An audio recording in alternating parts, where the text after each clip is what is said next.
लालयेत 5 वर्षाणि 10 वर्षाणि ताड़येत वारस प्राप्ते तु 16 वर्षे पुत्र मित्र वदाचरेत। 5 वर्ष तक बच्चे को खूब लालन पालन करना चाहिए, खूब दुलार करो, स्नेह करो। लेकिन जब 10 वर्ष 5 वर्ष का हो जाए ना, 5 वर्ष के बाद 10 वर्ष तक उसको ताड़ के रखो, और 10 वर्ष के बाद फिर जब 15 वर्ष चालू हो जाए तो फिर उसका प्राप्ते तु 16 वर्षे, 16 वर्ष का होते ही उसको पुत्र मित्र वदाचरेत, कंधे की बराबरी का जब हो जाए ना तो पुत्र को मित्र मानना प्रारंभ कर दो। पहले जब जैसे समय नहीं है, 25 वर्ष 20 वर्ष पीछे का जो समय था वो एक अलग समय था और अब का अलग है। 25 वर्ष की आगे की क्यों सोचते हो? हमें दुराग्रह छोड़ करके उनके साथ मित्र जैसा व्यवहार करना चाहिए। जो 25 वर्ष पहले लोग डांट देते थे, फटकार देते थे, उसे बच्चे बड़े विनम्रता से स्वीकार कर लेते थे। पिता ने कहा है वही बात अब मानना है। लेकिन आज प्रेम और स्नेह से कहेंगे तभी संभव है। आदरणीय सूत जी महाराज कहते हैं कि परीक्षित ने देखा मेरा प्रशासन बड़ा सुंदर है, गायों के स्तनों से दुग्ध स्वयं निकल रहा है, कोई व्यक्ति अपने घर में ताला नहीं लगाता, चोर डाकू परीक्षित के शासन में नहीं थे, बिल्कुल भी होते ही नहीं थे चोर डाकू। ऐसा सुंदर प्रशासन है राजा परीक्षित का। तो राजा ने सोचा मेरा बड़ा पुत्र अब राज्य कार्य को संभालने लगा है, अब मुझे ऐसा सुंदर कुछ उपाय, कुछ तैयारी करनी चाहिए।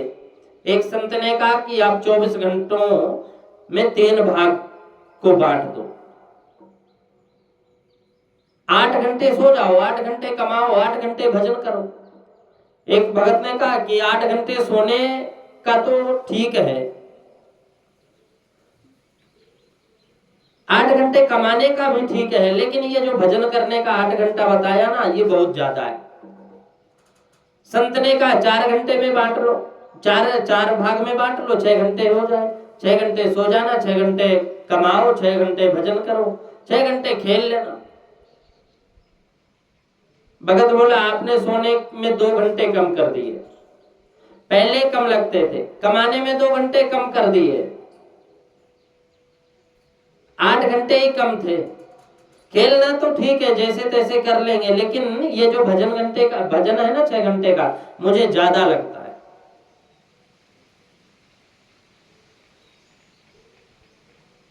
उस महात्मा ने कहा तुम 21 घंटे कुछ भी करो, 21 घंटे कुछ भी करो, लेकिन 3 घंटे ईमानदारी से भगवान के लिए निकाल लो। 3 घंटे ईमानदारी से तुम भगवान के लिए निकाल लो। तुम 21 घंटे कुछ भी करो, कोई उसका मतलब नहीं है उससे। 3 घंटे तुम कुछ भी करो, 3 घंटे भजन, लेकिन वो भजन होना चाहिए बड़े एकाग्रता से। लेकिन आज कल तो 3 घंटे तो क्या 3 मिनट भी भगवान के लिए नहीं निकालते, 3 घंटे भगवान के लिए नहीं निकालते।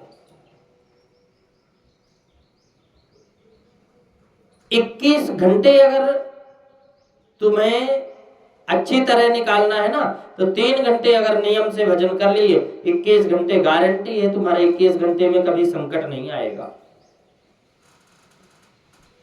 लेकिन आज कल 3 घंटा नहीं, 3 मिनट ही बहुत ज्यादा लगता है।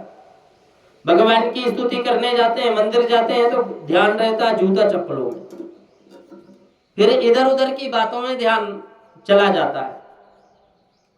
और सबसे बड़ी बीमारी आजकल फोटो लेने की, भगवान के दर्शन करने कम जाते हैं लोग, वीडियो और फोटो बनाने ज्यादा जाते हैं। भगवान कहते हैं कि मेरे भाव से एक बार कह दो राम जी मैं आपका हूं, मैं प्राणी मात्र को अभय दान दे दूंगा, ये मेरी प्रतिज्ञा है। परीक्षित ने सोचा आधी उम्र निकल गई, आधी उम्र निकल जाएगी, ऐसे ही गोरख धंधा में समझ में नहीं आएगा, इसलिए कोई अच्छा उपाय करे। उन्होंने खजाना खोला, बाबा पांडवों के खजाने में प्रवेश किए। खजाने में चमचमाते हुए एक सुंदर सा मुकुट देखा। बाबा लोगों के समय का था मुकुट, वो कौतूहलवश उस मुकुट को धारण कर लिए, पहन लिए। अब राजा परीक्षित पहन करके वन में चले गए शिकार खेलने।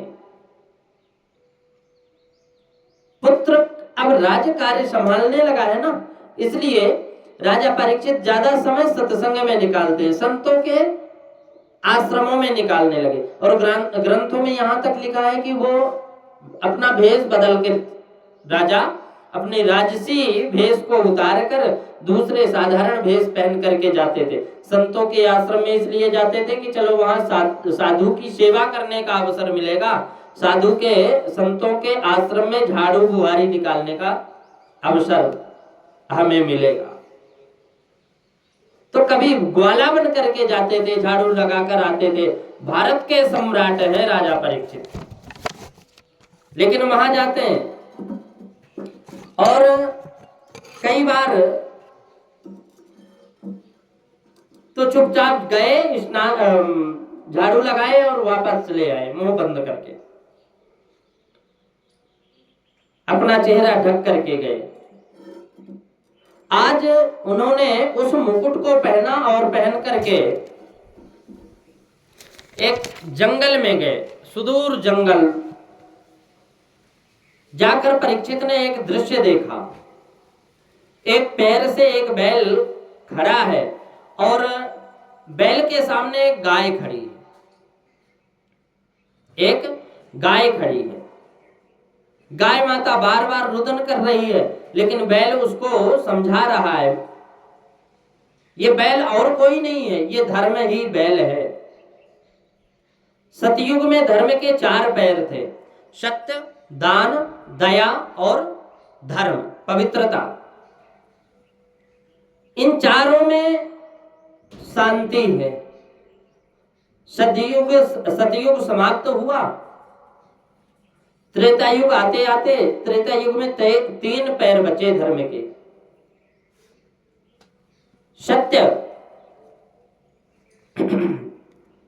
पृथ्वी रूपी गाय को धर्म रूपी बैल समझा रहा है कि माता तुम क्यों रोती हो, तुम्हारा बंधु तुम्हें छोड़कर चला गया, तुम्हारा मित्र तुम्हें छोड़कर चला गया, उसकी याद में रोते हो, या और कोई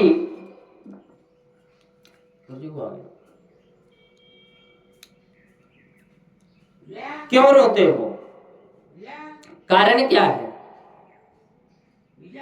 तुम्हें तुम्हारा मित्र छोड़कर चला गया, इसलिए क्या तुम्हें उसकी याद आ रही है, क्यों रोते हो?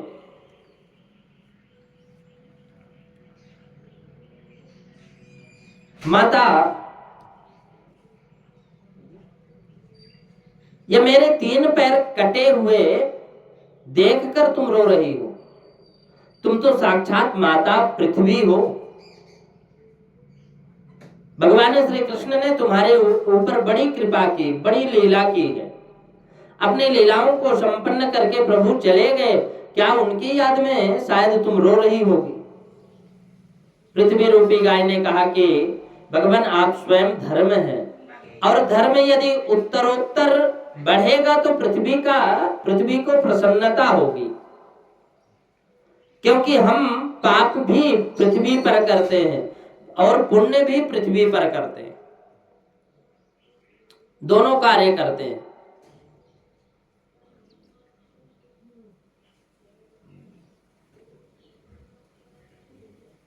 पृथ्वी रूपी गाय बोले कि हम पाप भी पृथ्वी रूपी गाय ने कहा कि पाप भी पृथ्वी में होता है, पुण्य भी पृथ्वी में करते हैं लोग।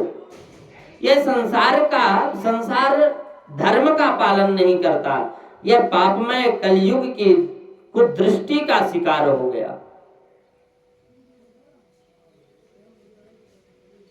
इन दोनों की बातें तो राजा परीक्षित सुन ही रहे थे।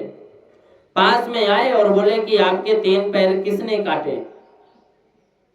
मैं परीक्षित हूं, पांडवों का पौत्र हूं, मेरे राज्य में ऐसा अनाधिकार कार्य कौन कर दिया? आपके 3 पैर किसने काटे?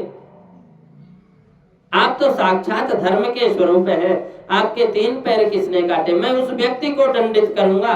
धर्म रूपी बैल बोला, राजन किसका नाम ले? आप यदि हम कर्मकांडियों की बात करें तो कर्मकांडी कहते हैं कि कर्म प्रधान विश्व करे, कर्म प्रधान विश्व रचि राखा, जो जस करे सो तस फल चाखा, कोई न काहू सुख दुख कर दाता, निज कृत कर्म भोग सब भ्राता। कोई किसी का तकलीफ दे ही नहीं सकता, कोई किसी को कष्ट नहीं दे सकता। क्यों? क्योंकि जो कुछ भी मिलता है अपने किए हुए कर्मों का फल है। यदि कर्म की प्रधान बैल रूपी धर्मराज कहता है कि यदि मैं कर्म रूपी प्रधानता को मैं मानूं तो मेरा कर्म ही ऐसा हुआ होगा जिससे मेरे 3 पैर कट गए। मीमांसा शास्त्र के जानकारों की बात पर विश्वास करें तो वो कहते हैं कि दुख और सुख दोनों मन की कल्पना है।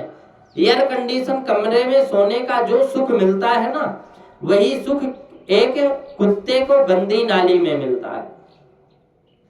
बादाम की चक्की खाने में जो सुख मिलता है ना, वही सुख गाय बैल भैंस को हरी घास खाने में मिलता है। जिसे हमने दुख मान लिया वो दुख है, जिसे हमने सुख मान लिया वो सुख है। ये तो मन की कल्पना है। जितना सुख को बढ़ावा देंगे उतनी ही आकांक्षाएं बढ़ती चली जाएंगी। लेकिन जो सुख हमें डल्लब के गद्दे में सोने से मिलता है, वही सुख एक किसान को मिट्टी के खेत में ईंट का तकिया बनाकर या पत्थर की तकिया बनाकर, मिट्टी के ढेले की तकिया बनाकर सोने से मिलता है। ऐसी मीठी नींद आती है उसको, किसान को। उस किसान को जो नींद आती है ना, आपको उस गद्दे में नींद नहीं आएगी। यदि वेदांत की बात पर विश्वास करें तो वेदांती कहते हैं कि जन्म शरीर लेता है और शरीर मरता है, आत्मा न तो कभी जन्म लेती ना कभी मरती, कभी नहीं मरती। यदि ऐसा माने तो शरीर ही तो कटा है, पैर ही तो कटा है, मैं तो आत्मा हूं और मैं तो न तो कभी जन्म लेता हूं और ना ही मैं कभी मरता हूं।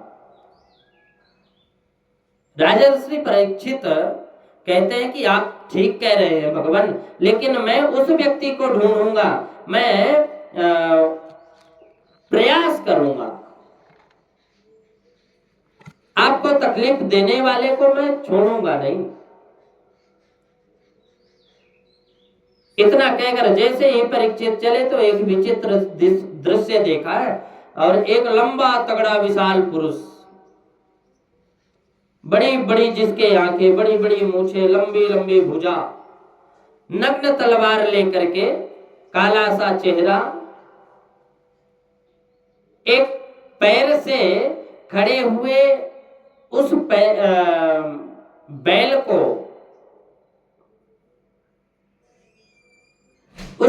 पैर को भी काट रहा है। ये काला पुरुष और कोई नहीं है, इसी का नाम है कलयुग। और कलयुग नहीं चाहता कि किसी भी पैर धर्म का सुरक्षित रहे। कथा में बैठने के बाद यदि ऑफिस याद आए, अपना घर मकान याद आए, पुरानी बातें याद आए, तो समझना कि कलयुग का प्रभाव है, असर है। और यदि बड़े ध्यान से कथा में मन लगता है, बड़ा ध्यान लगता है, समझना कि भगवत कृपा है।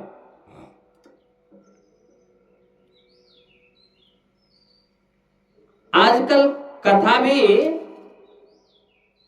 कम और व्यथा ज्यादा, कथा की व्यथा है।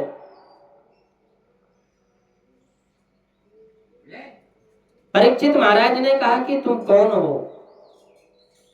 एक पैर से खड़े हुए इस बैल को, इस पैर को भी काट रहे हो, शर्म नहीं आती तुम्हें? कलयुग ने कहा, देखा परीक्षित मुझे मारने दौड़ रहे, तो तुरंत चरणों में गिर पड़ा कलयुग। और कहता है कि नते गुणा के यशोधराणाम बद्ध्वान् जलैर्वै भयमस्ति किंचित। नते गुणा के यशोधराणाम,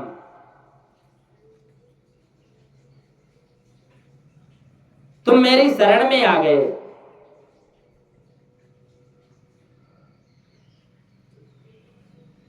मेरे बाबा लोगों का आदेश था कि शरण में शत्रु भी आ जावे तो उसे क्षमा कर देना चाहिए। कलयुग ने राजा के चरणों को स्पर्श किया और यही कारण है परीक्षित, राजा की मति भ्रष्ट हो गई।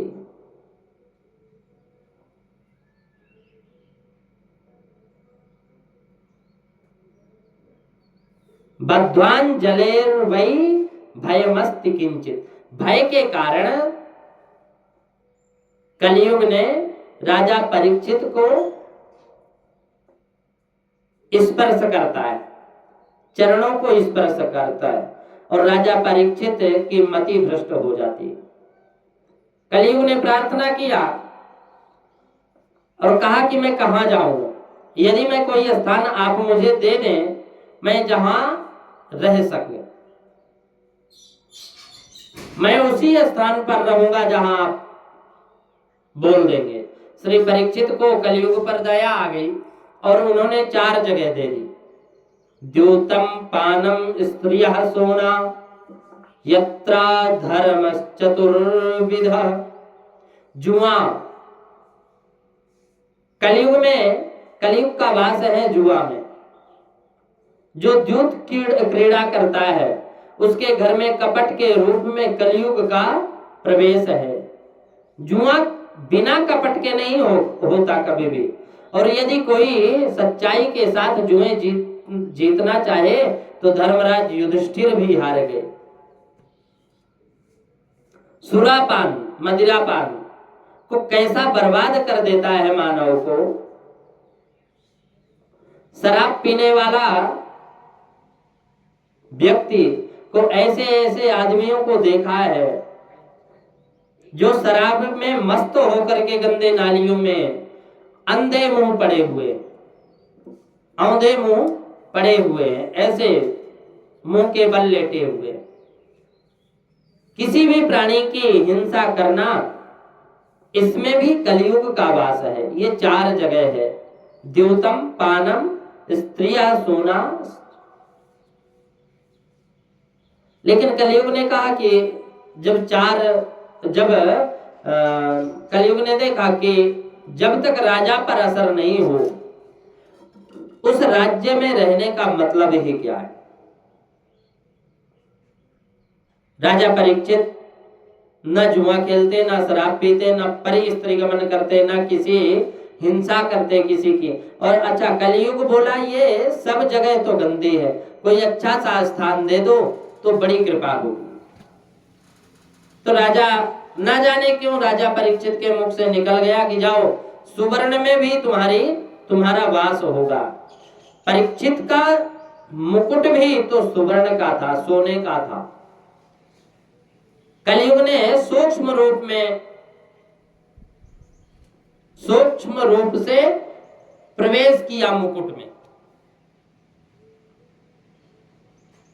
मुकुट में प्रवेश कर गया और मुकुट के द्वारा मस्तिष्क में प्रवेश कर गया। लेकिन गीता में तो लिखा है कि धातु नाम अस्मिन कांचन। भगवान गीता में कहते हैं कि संसार में जितनी धातु है उसमें मेरा स्वरूप है सोने में, सोने के रूप में भी मैं वास करता हूं, भगवान कहते हैं। और यदि भगवान वास करते हैं तो फिर कलयुग का वास कैसे हुआ? युधिष्ठिर जी महाराज के पास एक ब्राह्मण आया और बोला, महाराज मुझे कोई चीज की आवश्यकता है। युधिष्ठिर ने कह दिया कि पंडित जी आज मैं बहुत व्यस्त हूं, कल आकर ले जाना। इस बात को सुनते ही भीमसेन ने ढिंढोरा पीट दिया, मृदंग बजाना शुरू कर दिया। युधिष्ठिर जी बोले कि क्यों बजाते हो, क्या बात है? भीमसेन हंसने लगे और बोले कि इसलिए बजा रहा हूं कि आपको कल का भरोसा है। अरे भरोसा तो ये भी मत करो कि श्वास निकल गया वो लौट कर आएगा कि नहीं।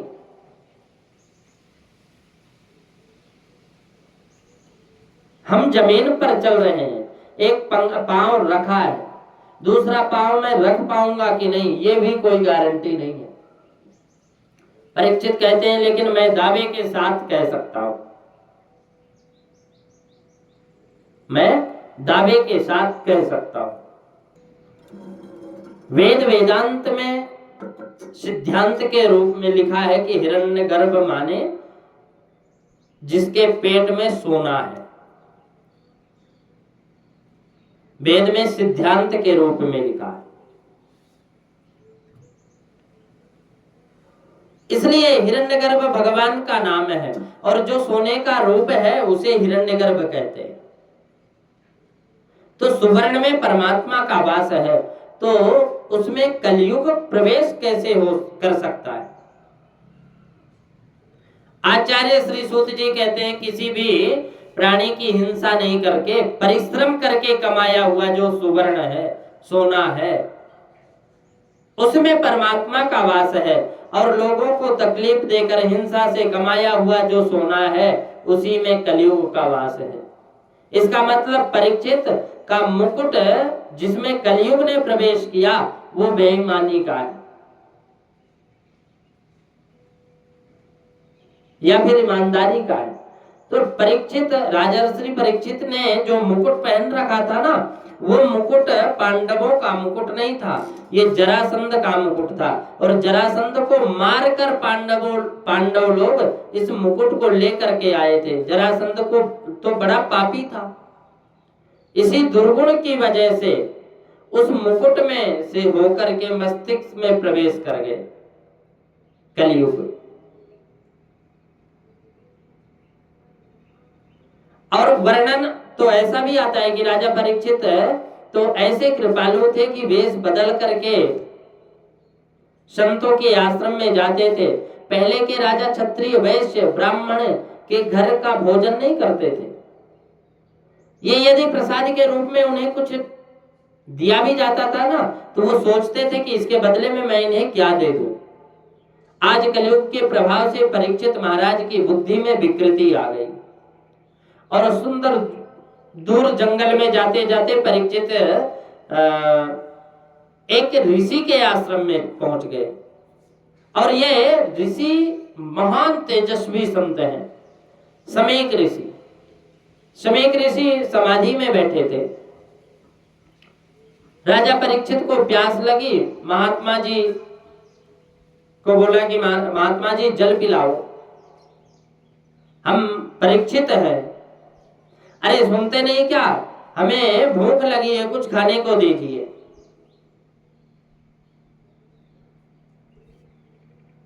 समीक ऋषि की समाधि लगी हुई है, समीक ऋषि समाधि में बैठे। राजा परीक्षित को प्यास लगी, लेकिन जब समाधि में बैठे तो वो सुने कहां से? राजा परीक्षित ने सोचा कि ये ढोंगी महात्मा है, तिलक पोपटा लगा करके आंख बंद करके बैठा है, मैं यहां आया हूं ना, ये जान करके आंखें नहीं खोलता। राजा ने चोर और चारों तरफ देखा और देखने के बाद एक मरा हुआ काला सांप पड़ा हुआ था। राजा ने उसे मरे हुए सांप को लेकर के ऋषि के गले में डाल दिया और चले गए। थोड़ी देर के बाद श्रृंगी ऋषि वहां पहुंच गए।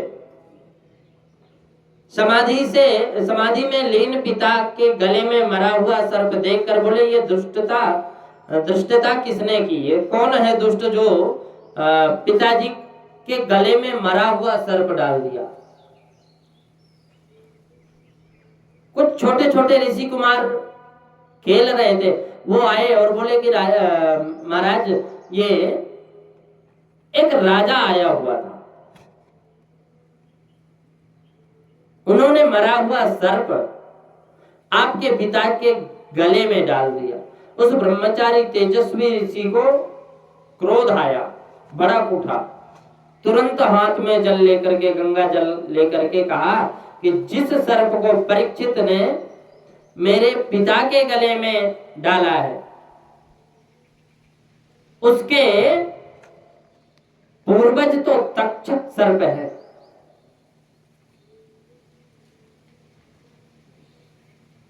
जिस सर्प को परीक्षित ने मेरे पिता के गले में डाला है, उसके पूर्वज जो तक्षक सर्प है, आज के 7वें दिन उसको डस लेगा, परीक्षित को डसेगा, राजा को डसेगा और उसकी अकाल मृत्यु हो जाएगी।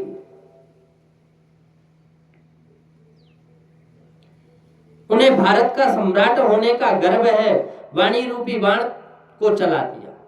लेकिन परीक्षित महाराज जब सायंकाल महल में पहुंचे और पहुंच करके मुकुट को जैसे ही उतार कर रखा, बोले ये क्या अपराध कर दिया? एक संत के गले में मरा हुआ सर्प डाल करके चला आया। अरे राजा के मन में बड़ी ग्लानि हुई, बड़ा कष्ट हुआ।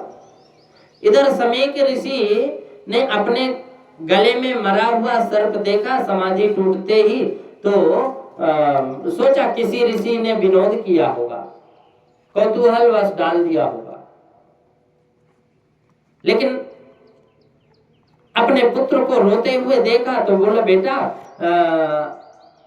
रोता क्यों है?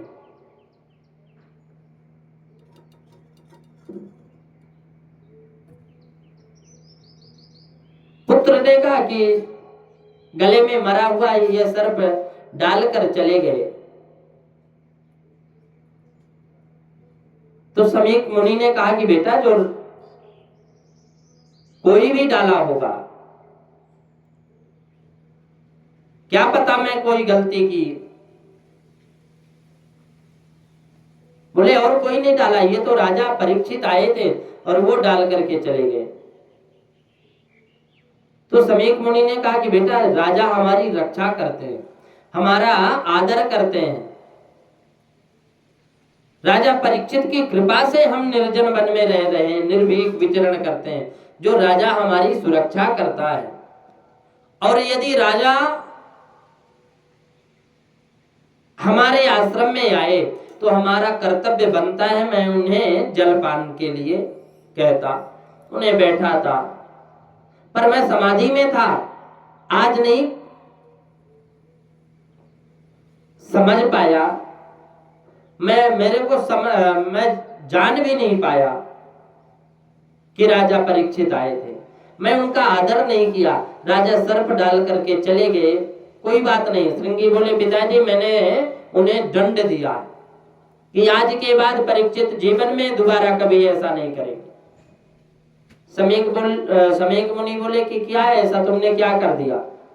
बोले पिताजी, आज के 7वें दिन परीक्षित को तक्षक सर्प डस देगा और उनकी अकाल मृत्यु हो जाएगी। इतना सुनते ही समीक के नेत्रों में अश्रुपात प्रारंभ हुआ, आंखों में आंसू आ गए। बोले बेटा ये तुमने क्या कर दिया? अरे ये इतने बड़े धर्मात्मा राजा को तुमने अकाल मृत्यु का श्राप दे दिया। हम लोग संत हैं, समत्वेन च सर्वात्मा भगवान संप्रसीदति। संत को करुणावान होना चाहिए, प्राणी मात्र के लिए मैत्री और प्रेम की भावना वाला होना चाहिए। ये तुमने क्या कर दिया वत्स? लेकिन जो बाण निकल चुका है लौट कर कभी वापस नहीं आता, तुरंत जाओ। शमीक मुनि ने अपने गौरमुख नाम के एक शिष्य को बुलाया और कहा कि बेटा परीक्षित, राजा परीक्षित के दरबार में तुम तुरंत जाओ और वहां उन्हें कहो कि मेरे नादान पुत्र ने तुम्हें श्राप दिया। आज के 7वें दिन तक्षक नाम का एक नाग सर्प है, वो काट देगा और तुम्हारी अकाल मृत्यु हो जाएगी। 7 दिन में अपनी मृत्यु का कुछ उपाय कर सको तो कर लेना, जरूर कर लेना कोई उपाय। गौरमुख नाम का शिष्य जाकर के राजा परीक्षित को सूचना दी। लेकिन राजा परीक्षित ने जब सुना कि 7वें दिन मेरे शरीर की मृत्यु हो जाएगी तो 7वें दिन मैं मर जाऊंगा। शिष्य ने बोला आपके ऋषि कुमार ने मुझे 7 दिन में शिष्य से बोले राजा परीक्षित कि आपके ऋषि कुमार ने मुझे 7 दिन में मरने के श्राप देकर बिल्कुल भी अच्छा नहीं किया। क्यों? क्योंकि मेरे शरीर में एक संत का अपराध किया है मेरा शरीर, और मैं तो इस शरीर को 7 मिनट भी नहीं रखना चाहता। सोचता हूं मृत्यु हो जाए, मेरी प्राणांत हो जाए, मेरी बिजली मेरे ऊपर गिर जाए, इस शरीर को रखकर मैं क्या करूंगा?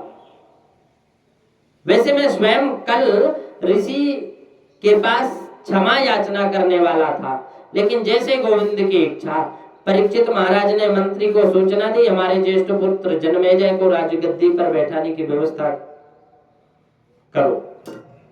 सारी तैयारी आनंद फानंद में हो गई। रानी ने कहा कि हस्तिनापुर और इंद्रप्रस्थ दोनों नगरियां आज सज क्यों रही हैं? क्या बात है राजन? राजा परीक्षित अपनी धर्मपत्नी से के पास गए और बैठे, बोले देवी आज मैं तुम्हें दुनिया का सबसे बड़ा आश्चर्य सुनाना चाहता हूं, ध्यान से सुनना। परीक्षित महाराज कहते हैं मैं आज आपको दुनिया का वो आश्चर्य बताना चाहता हूं जो आज तक तुमने किसी से सुना नहीं होगा। महारानी बोली कि कैसा आश्चर्य? परीक्षित बोले मैं अपनी छाती पर हाथ रखकर मैं कह सकता हूं कि मैं 7 दिन से पहले मेरी मृत्यु नहीं होगी, 7 दिन पहले मैं नहीं मर सकता, मेरी मृत्यु नहीं हो सकती। मैं ऐसा कहना इसलिए बड़ा आश्चर्य दुनिया लग रहा है कि दुनिया में ऐसा कोई नहीं कह सकता कि मैं 7 दिन पहले नहीं मर सकता। 7 सेकंड का भरोसा नहीं है, 7 दिन तो बहुत बड़ी बात है।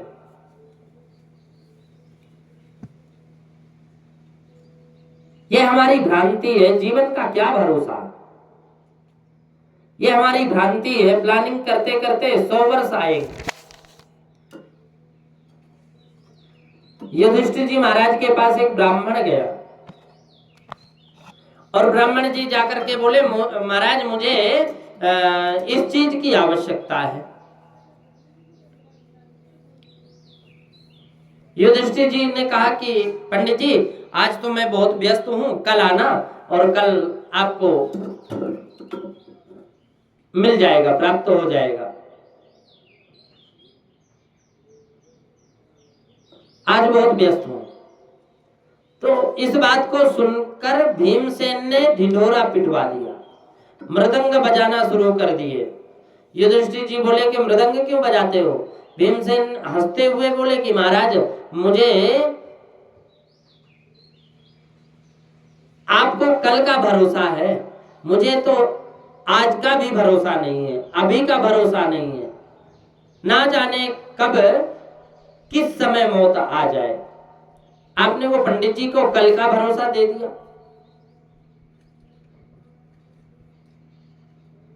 हम जमीन पर चल रहे हैं ना, एक पांव रख दिए, दूसरा पांव रख पाएंगे कि नहीं ये भी भरोसा नहीं है।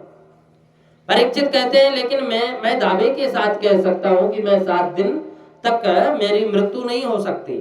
ऋषि कुमार का संत है, ये वचन है, और संत का वचन कभी झूठा नहीं जाता। 7 दिन मुझे जीना ही होगा। परीक्षित ने बेटे को राज्याभिषेक करने के बाद तुरंत अपने गृह को त्याग कर चले गए। लोग तीर्थ में भी जाते हैं ना, तो 25 जोड़ी कपड़े प्रेस करके रख लेते हैं, पहले बैग सजा लेंगे, 1 दर्जन साबुन तेल सब कुछ रख लेते हैं, पता नहीं वहां मिलेगा कि नहीं। यही सब करना था तो फिर तीर्थ में जाने का मतलब ही क्या? तीर्थवास करने का कोई मतलब नहीं है। हरिद्वार में जाओ, वृंदावन में जाओ, प्रयागराज में जाओ, बिना पंखे की भी रहो, ऐसी भावना रखो। बिना भोजन के भी रह जाओ, ऐसी भावना रखो। भूख लगे तो मागी खई हो, गिनी हो न साँझ सवेर। मुझे भूख लगे तो मैं मांग करके खा लूंगा। परीक्षित ने राज्य का त्याग किया, 1 लोटा भी साथ में नहीं लिए, सर्वस्व छोड़ करके वन में चले गए और पतित पावनी गंगा के किनारे एक वृक्ष के नीचे जाकर के बैठ गए। वहां बैठकर समाधि में बैठ गए कि 7वें दिन मुझे मरना है, अब क्या चिंता। बड़े बड़े संतों को जब पता चला राजा परीक्षित को 7 दिन में तक्षक सर्प के डसने का श्राप मिला है, अत्रि, वशिष्ठ, च्यवन, गौतम, देवल, देवरात, दुर्वासा, भृगु, अंगिरा, कश्यप, वामदेव, समस्त संत वहां आ गए। समस्त संत वहां आ गए और सब वहां आकर के राजा परीक्षित के पास आ गए। गिरजा संत समागम समन लाभ कछुआन। कहते हैं कि यदि वो ऋषि कुमार मुझे श्राप नहीं देता, राजा कहते हैं कि भगवान यदि ऋषि कुमार मुझे श्राप नहीं देता तो आप जैसे समस्त संत एक जगह दर्शन देने नहीं आते। ऐसा श्राप मुझे तो पहले मिल जाना चाहिए था। मैं तो इसे वरदान मानता हूं, श्राप कैसे कहूं? आप विचार कीजिए, तकरीबन 25,000 संत परीक्षित के पास आए। क्यों? क्योंकि किसी सज्जन व्यक्ति को यदि दंड मिले तो दुनिया दुखी होती है। परीक्षित तो परम कृपालु और संतों के हित चिंतक थे, धर्मपरायण थे, राजा के रक्षक है, प्रजा के रक्षक है राजा। उनको इस प्रकार का श्राप मिलने से सब प्रियजनों को बड़ा क्लेश हुआ, सबको कष्ट हुआ, इसलिए सब दौड़ दौड़ करके आ गए। परीक्षित की सभा में ब्रह्मा जी के पुत्र वशिष्ठ मुनि बैठे। वशिष्ठ मुनि के पुत्र शक्ति तो रहे नहीं, शक्ति के पुत्र पराशर मुनि वहां बैठे विराजमान। पराशर मुनि के पुत्र वेद व्यास जी भी बैठे। आपको एक और स्पष्ट करा दूं, वशिष्ठ मुनि सुखदेव जी के पर बाबा लगते हैं, पराशर मुनि सुखदेव जी के बाबा लगते हैं, व्यास जी सुखदेव जी के पिताजी लगते हैं। मार्कंडेय ऋषि बैठे हैं। मार्कंडेय ऋषि तो ऐसे हैं जिनके जीवन में हजारों इंद्र बदल चुके हैं, ऐसे ऐसे महान तपस्वी संत बैठे हैं, लेकिन ये निर्णय कोई नहीं ले पा रहा कि 7 दिन में परीक्षित की मोक्ष कैसे मिले। परीक्षित ने कहा कि मैं व्यर्थ की बातों में आप सब संतों का क्षण जाया नहीं करना चाहता, व्यर्थ नहीं करना चाहता समय, इसलिए केवल इतना बता दीजिए कि मैं 7 दिन में मरने वाले की मुक्ति का उपाय क्या है। निर्णय नहीं कर पाया, ना वशिष्ठ जी, ना व्यास जी, ना पराशर जी, ना कांड जी, ना दुर्वासा जी, ना भृगु जी, अंगिरा जी, कोई वामदेव, कश्यप, अत्रि मुनि, ये कोई भी नहीं कर पाए कि 7 दिन में मुक्ति कैसे मिले। लेकिन मेरे श्री कृष्ण भगवान के परम लाडले व्यास जी के परम वंदनीय पुत्र 16 वर्षीय आदरणीय सुखदेव जी महाराज, जो भगवान श्री कृष्ण के समाधि में बैठे थे, व्यास जी से भागवत पढ़ने के बाद जो वन में चले गए थे, तुरंत सुखदेव जी की समाधि टूटी और सुखदेव जी का मन कहता चलो परीक्षित के पास, चलो परीक्षित के पास। तत्रा भवत भगवान व्यास पुत्रो यदृच्छाया गामट मानो नपेक्षा अलक्ष्य लिंगो निजलाभ तुष्टो व्रतश्च बालैर्बभूत वेशा। तत्र भवत भगवान व्यास पुत्रो, सुखदेव जी महाराज चले 4 अंगुल की लंगोट, 4 अंगुल की लंगोट के अलावा शरीर में कोई वस्त्र नहीं। यदृच्छया गामट मानोनपेक्षा अलक्ष्य लिंगो निज लाभ तुष्टो व्रतश्च बालैर बभूत वेशा। अवधूत वेश में,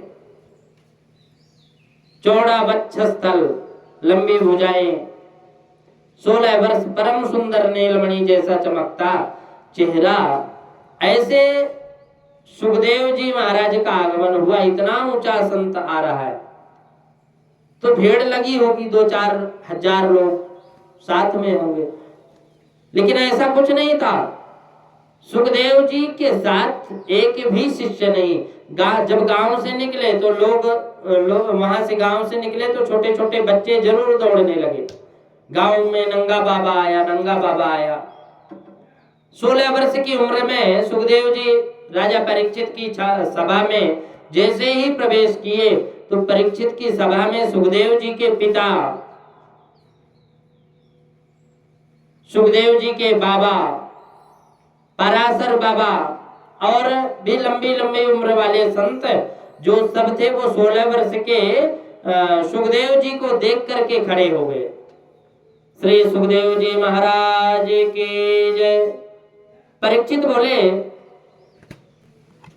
परीक्षित से बोले समझो तुम्हारी मृत्यु वो मुक्ति हो गई। राजा परीक्षित के हर्ष की सीमा नहीं रही। सुखदेव जी के चरणों में गिर करके प्रणाम किए और आपको सुखदेव जी का एक और परिचय दे दूं। सुखदेव जी का कोई आश्रम नहीं है। सुखदेव जी के पास पानी जल पीने का एक कमंडल भी नहीं है, केवल 4 अंगुल की लंगोटी पहनते हैं, केले की छिलके की, वो भी।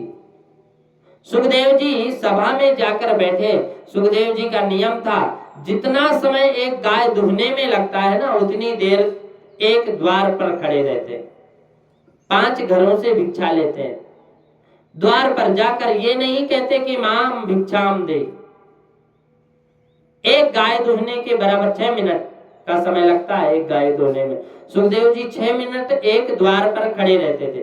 कोई भिक्षा दे तो ठीक है, नहीं दिए तो कोई बात। अच्छा, छठ में घर तक कभी जाते भी नहीं थे, सीधे वन के लिए और चले जाते। एक तपस्वी संत, ऐसा कृष्ण का परम प्रिय लाडला संत राजा परीक्षित की सभा में स्वयं आ गया। आज उल्टी गंगा बह गई। कुआं प्यासे के पास जाता है ना, आज प्यासा हुआ, प्यासा कुएं के पास नहीं गया, स्वयं कुआं प्यासे के पास आ गया। राजा परीक्षित ने हाथ जोड़कर कहा, ओ मेरा बहुत बड़ा भाग्य है कि मैं इन शब्दों में अपने भाग्य की सराहना नहीं कर सकता। मेरे पास शब्द नहीं है। आज अतिथि के रूप में स्वयं भगवान सुखदेव जी पधारे। आज स्वयं भगवान सुखदेव जी पधारे। आप जैसे महापुरुष का तो मानो नाम मात्र के स्मरण से सब अमंगल दूर हो जाते हैं। आपके दर्शन करने का अवसर मिले, इससे बड़ा सौभाग्य क्या हो सकता है। येषां संस्मरणात् पुंसां सद्यः शुद्ध्यन्ति वैग्रह किं पुनर्दर्शन स्पर्शात् पाद शौचासनादिभिः। आपके दर्शन मात्र से सारे अमंगल दूर हो जाते हैं। संतों ने इशारा किया, ज्यादा प्रशंसा करोगे तो उठकर चले जाएंगे, इन्हें ज्यादा बड़ाई अच्छी नहीं लगती। इसलिए राजा परीक्षित ने सुखदेव जी का पूजन किया और तुरंत अपने प्रश्न सामने रख दिए। परीक्षित बोले, मुझे परमानंद मिला आपका पदार्पण होने में। मैं आपसे एक ही प्रश्न करना चाहता हूं, और वो प्रश्न क्या है? अतः पृच्छामि सिद्धिं अतः पृच्छामि संसिद्धिं योगिनां परमं गुरु पुरुषस्येह यत् कार्य प्रियमाणस्य सर्वदा। जल्दी मरने वाले व्यक्ति की मुक्ति का क्या उपाय है? कितना संक्षिप्त प्रश्न है। मरने वाले का क्या करना चाहिए जिससे उसकी मुक्ति हो जाए? बस आप कृपा करके मुझे बता दीजिए। परीक्षित चाहते तो यह भी कह सकते थे कि मेरी मृत्यु को टाल दीजिए, और सुखदेव जी टाल भी सकते थे, लेकिन ऐसा नहीं पूछा। परीक्षित ने पूछा कि एक संक्षिप्त प्रश्न किया, जल्दी मरने वाले की मुक्ति कैसे हो? सुखदेव जी इस बात को सुनकर इतने गदगद हो गए, मानो जल्दी मरने वाले को क्या करना चाहिए। ये प्रश्न तुमने किया है, ये अपने लिए नहीं किया, पूरे समाज के लिए किया है। पूरे समाज के कल्याण के लिए तुमने प्रश्न किया है, ये उत्थान के लिए प्रश्न किया। देखो परीक्षित, सतयुग में एक व्यक्ति की उम्र लाख वर्ष होती थी। सतयुग के बाद त्रेता युग में एक व्यक्ति की उम्र 10,000 वर्ष की होती थी। 10,000 वर्ष पहले कोई मरता ही नहीं था। त्रेता के बाद द्वापर आया तो द्वापर में एक शून्य और हट गया। कलयुग आया, कलयुग में एक शून्य और हट गया। अब कलयुग में लोगों की उम्र रह गई केवल 100 वर्ष, और आजकल 3 वर्ष की उम्र में तो बच्चे के चश्मा लग जाता है। 16 वर्ष की आयु में बाल सफेद हो जाते हैं। ये कलयुग नहीं तो क्या है, 30 वर्ष की आयु में आदमी मधुमेह का मरीज हो जाता है। 45 वर्ष की आयु में बूढ़ा लगने लगता है। आदमी का 40-45 वर्ष की उम्र में हार्ट पेशेंट हो जाता है। ये कलयुग नहीं तो क्या है। सुखदेव जी कहते हैं कि ये वेद की ओर से कलयुग भी में व्यक्ति की उम्र 100 वर्ष निर्धारित की गई है, वेद कहता है। लेकिन कलयुग में एक व्यक्ति के कम से कम 100 वर्ष जीना चाहिए, लेकिन 100 वर्ष का आदमी आपको लाखों में एक मिलेगा। 100 वर्ष में 50 वर्ष तो हमारे सोते सोते निकल गए। 12 घंटे का दिन, 12 घंटे की रात्रि मिलकर के 24 घंटे एक दिन होता है। 24 घंटे में 12 घंटे हमने सोने में बिता दिए, तो 100 वर्ष में 50 वर्ष तो निकल गए हमारे सोने में। अब 50 वर्ष में 25 वर्ष स्त्री संग में निकाल दिए, ससुरारी पियारी भई जब से 25 वर्ष और रह गए, संसार के कार्यों में निकाल दिए। सुखदेव जी ने कहा कि राजन, जल्दी मरने वाले की मुक्ति का एक ही उपाय है। क्या है? तस्मात् भारत सर्वात्मा, तस्मात् भारत सर्वात्मा भगवान ईश्वरो हरिः श्रोतव्यः कीर्तव्यश्च स्मर्तव्यश्चेच्छता भयम्।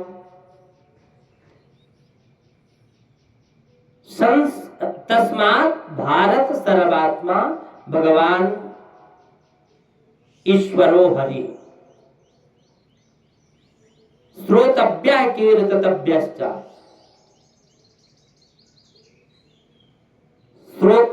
जल्दी मरने वाले की तो परीक्षित एक ही काम करना चाहिए। बोले क्या?